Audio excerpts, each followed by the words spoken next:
Chapter 17. In about a minute somebody spoke out of a window without putting his head out, and says, "Be done, boys. Who's there?" I says, "It's me."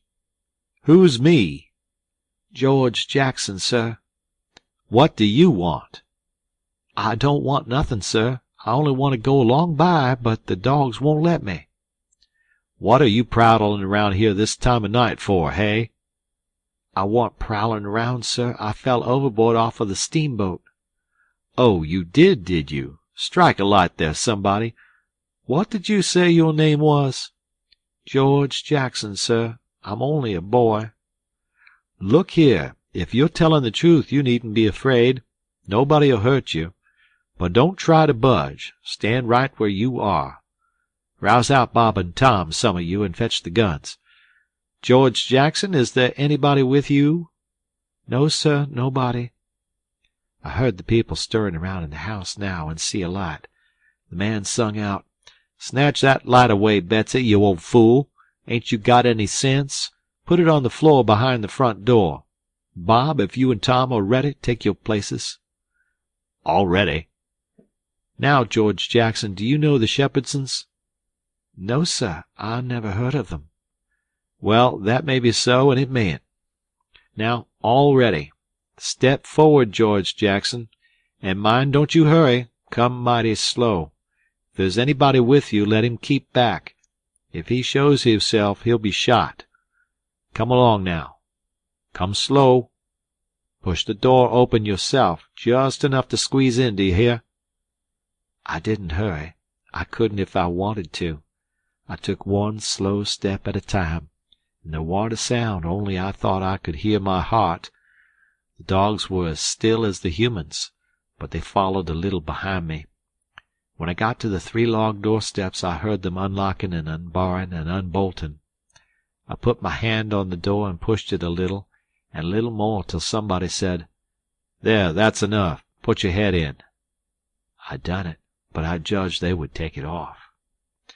The candle was on the floor, and there they all was, and looking at me, and me at them, for about a quarter of a minute. 3 big men with guns pointed at me, which made me wince, I tell you. The oldest, gray and about 60, the other 2 30 or more, all of them fine and handsome, and the sweetest old gray-haired lady, and back of her 2 young women which I couldn't see right well. The old gentleman says, "There, I reckon it's all right. Come in." As soon as I was in, the old gentleman he locked the door and barred it and bolted it, and told the young men to come in with their guns, and they all went in a big parlor that had a new rag carpet on the floor, and got together in a corner that was out of the range of the front windows. There warn't none on the side. They held the candle and took a good look at me, and all said, "Why, he ain't a Shepherdson. No, there ain't any Shepherdson about him." Then the old man said he hoped I wouldn't mind being searched for arms, because he didn't mean no harm by it. It was only to make sure. But he didn't pry into my pockets, but only felt outside with his hands, and said it was all right. He told me to make myself easy and at home, and tell me all about myself. But the old lady says, "Why, bless you, Saul, the poor thing's as wet as he can be, and don't you reckon it may be he's hungry?" "True for you, Rachel, I forgot." So the old lady says, "Betsy," this was a nigger woman, "you fly round and get him something to eat as quick as you can, poor thing, and one of you girls go and wake up Buck and tell him, oh, here he is hisself. Buck, take this little stranger and get the wet clothes off of him, and dress him up in some of yours that's dry." Buck looked about as old as me, 13 or 14 or along there, although he's a little bigger than me. He hadn't on anything but a shirt, and he was very frowsy-headed. He came in gapping and digging one fist into his eyes, and he was dragging a gun along with the other one. He says, "Ain't there no Shepherdsons around?" They said no, 'twas a false alarm. "Well," he says, "if they'd have been some, I reckon I'd have got one." They all laughed, and Bob says, Why, Buck, they might have scalped us all. You've been so slow in coming." "Well, nobody come after me, and it ain't right I'm always kept down. I don't get no show." "Never mind, Buck, my boy," says the old man. "You'll have show enough, all in good time. Don't you fret about that. Go 'long with you now, and do as your mother told you." When we got upstairs to his room, he got me a coarse shirt and a roundabout and pants of his, and I put them on. While I was at it, he asked me what my name was, but before I could tell him, he started to tell me about a blue jay and a young rabbit he had catched on the woods day before yesterday, and he asked me where Moses was when the candle went out. I said I didn't know. I hadn't heard about it before, no way.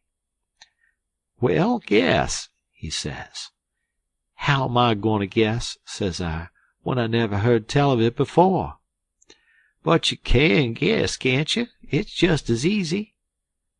"Which candle?" I says. "Why, any candle," he says. "I don't know where he was," says I. "Where was he?" "Why, he was in the dark, that's where he was." "Well, if you knowed where he was, what did you ask me for?" "Why, blame it, it's a riddle, don't you see? Say, how long are you going to stay there? You got to stay always. We can just have booming times. They don't have no school now.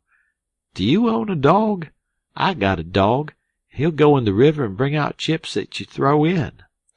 Do you like to comb up Sundays and all that kind of foolishness? You bet I don't, but Ma, she makes me. Confound these old britches. I reckon I'd better put 'em on, but I'd rather not. It's so warm. Are you all ready? All right. Come along, old hoss." Cold corn pone, cold corned beef, butter and buttermilk, that is what they had for me down there, and there ain't nothing better that ever I've come across yet. Buck and his ma and all of 'em smoked cob pipes, except the nigger woman, which was gone, and the 2 young women. They all smoked and talked, and I eat and talked. The young women had quilts around them and their hair down their backs. They all asked me questions, and I told them how Pap and me and all the family was living on a little farm down at the bottom of Arkansas, and my sister Mary Ann run off and got married and never was heard of no more, and Bill went to hunt them, and he warn't heard of no more, and Tom and Mort died, and then there warn't nobody but just me and Pap left. He was just trimmed down to nothing on account of his troubles, so when he died I took what there was left, because the farm didn't belong to us, and started up the river, deck passage, and fell overboard, and that was how I come to be here. So they said I could have a home there as long as I wanted it. Then it was most daylight, and everybody went to bed, and I went to bed with Buck, and when I waked up in the morning, drat it all, I had forgot what my name was. So I laid there about an hour trying to think, and when Buck waked up, I says, "Can you spell, Buck?" "Yes," he says. "I bet you can't spell my name," says I. "I bet you what you dare I can," says he. "All right," says I. "Go ahead." George Jackson. There now, he says. "Well," says I, "you done it, but I didn't think you could. It ain't no slouch of a name to spell, right off without studying." I set it down private because somebody might want me to spell it next, and so I wanted to be handy with it and rattle it off just like I was used to it. It was a mighty nice family, and a mighty nice house, too. I hadn't seen no house out in the country before that was so nice and had so much style. It didn't have an iron latch on the front door, nor a wooden one with a buckskin string, but a brass knob to turn, the same as houses in town. There warn't no bed in the parlor, nor a sign of a bed, but heaps of parlors in towns has beds in 'em. There was a big fireplace that was bricked on the bottom, and the bricks was kept clean and red by pouring water on them and scrubbing them with another brick. Sometimes they wash 'em over with red water paint that they call Spanish brown, same as they do in town. They had big brass dog irons that could hold up a saw log. There was a clock on the middle of the mantelpiece, with a picture of a town painted on the bottom half of the glass front, and a round place in the middle of it for the sun, and you could see the pendulum swinging behind it. It was beautiful to hear that clock tick, and sometimes when one of these peddlers had been along and scoured her up and got her in good shape, she would start in and strike 150 before she got tuckered out. They wouldn't took any money for her. Well, there was a big outlandish parrot on each side of the clock, made out of something like chalk, and painted up gaudy. By one of the parrots was a cat made of crockery, and a crockery dog by the other, and when you pressed down on them they squeaked, but didn't open their mouths nor look different nor interested. They squeaked through underneath. There was a couple of big wild turkey wing fans spread out behind these things. On the table in the middle of the room was a kind of a lovely crockery basket that had apples and oranges and peaches and grapes piled up in it, which was much redder and yellower and prettier than real ones is, but they weren't real because you could see there was pieces that got chipped off and showed the white chalk, or whatever it was, underneath. This table had a cover made out of a beautiful oilcloth, with a red and blue spread eagle painted on it, and a painted border all around. It come all the way from Philadelphia, they said. There was some books, too, piled up perfectly exact on each corner of the table. One was a big family Bible full of pictures. One was Pilgrim's Progress, about a man that left his family. It didn't say why. I read considerable in it now and then.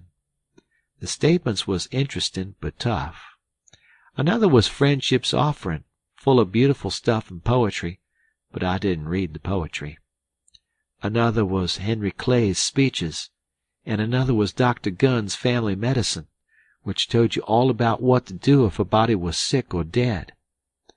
There was a hymn book and a lot of other books, and there was nice split-bottom chairs, and perfectly sound, too, not bagged down in the middle and busted like an old basket. They had pictures hung on the walls, mainly Washingtons and Lafayettes, and battles, and Highland Marys, and one called Signing the Declaration. There was some that they called crayons, which one of the daughters which was dead made her own self when she was only 15 years old. They was different from any pictures I ever see before, blacker mostly than is common.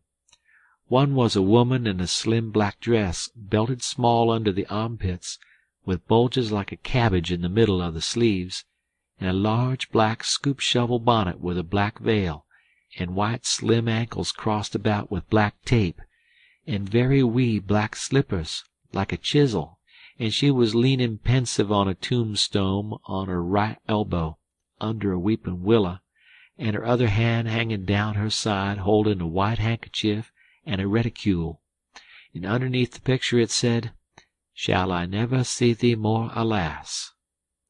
Another one was a young lady with her hair all combed up straight to the top of her head, and knotted there in front of a comb like a chair-back, and she was crying into a handkerchief, and had a dead bird laying on its back in her other hand with its heels up.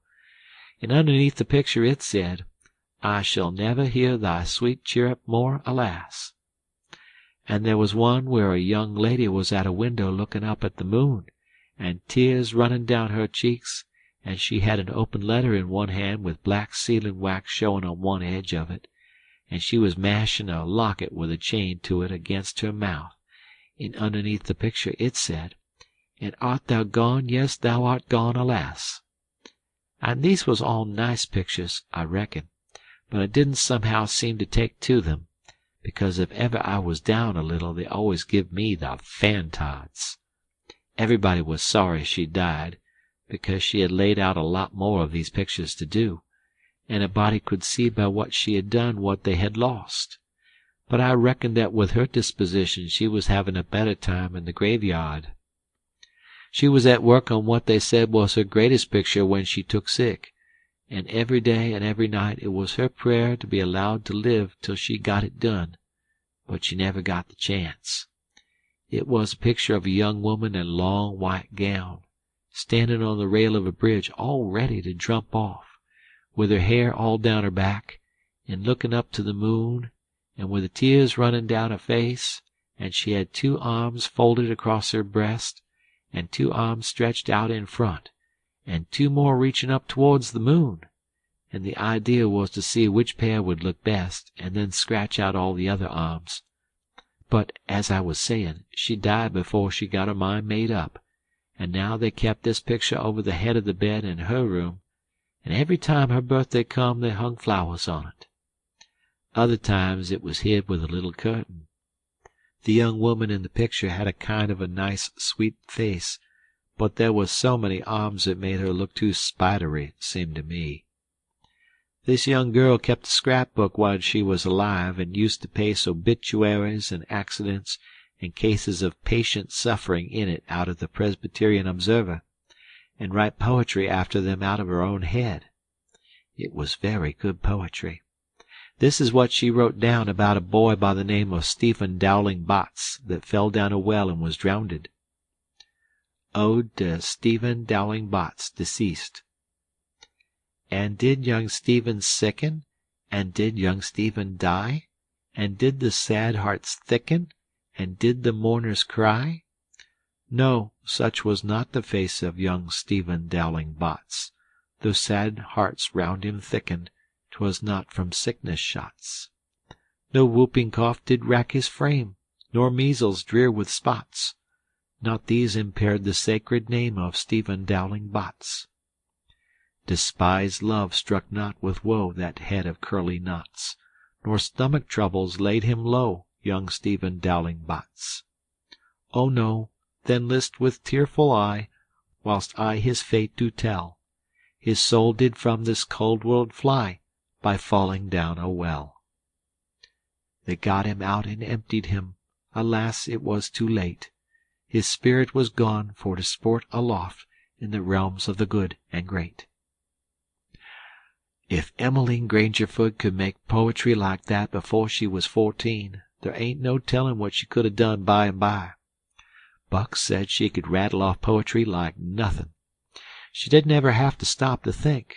He said she would slap down a line, and if she couldn't find anything to rhyme with it, would just scratch it out and slap down another one, and go ahead. She warn't particular. She could write about anything you choose to give her to write about, just so it was sadful. Every time a man died, or a woman died, or a child died, she would be on hand with her tribute before he was cold. She called them tributes. The neighbor said it was the doctor first, then Emmeline, then the undertaker. The undertaker never got in ahead of Emmeline but once, and then she hung fire on a rhyme for the dead person's name, which was Whistler. She warn't ever the same after that. She never complained, but she kind of pined away and did not live long. Poor thing, many's the time I made myself go up to the little room that used to be hers and get out her poor old scrapbook and read in it when her pictures had been aggravating me, and I had soured on her a little. I liked all that family, dead ones and all, and weren't going to let anything come between us.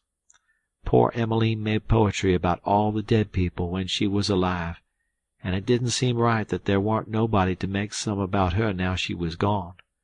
So I tried to sweat out a verse or two myself, but I couldn't seem to make it go somehow. They kept Emmeline's room trim and nice, and all the things fixed in it just the way she liked to have them when she was alive, and nobody ever slept there. The old lady took care of the room herself, though there was plenty of niggers, and she sewed there a good deal and read her Bible there mostly. Well, as I was going to say about the parlor, there was beautiful curtains on the windows, white, with pictures painted on them of castles with vines all down the walls, and cattle coming down to drink. There was a little old piano, too, that had tin pans in it, I reckon, and nothing was ever so lovely as to hear the young ladies sing "The Last Link is Broken," and play "The Battle of Prague" on it. The walls of all the rooms was plastered, and most had carpets on the floors, and the whole house was whitewashed on the outside. It was a double house, and the big open place betwixt them was roofed and floored, and sometimes the table was set there in the middle of the day, and it was a cool, comfortable place. Nothing couldn't be better, and warn't the cooking good, and just bushels of it too. End of chapter.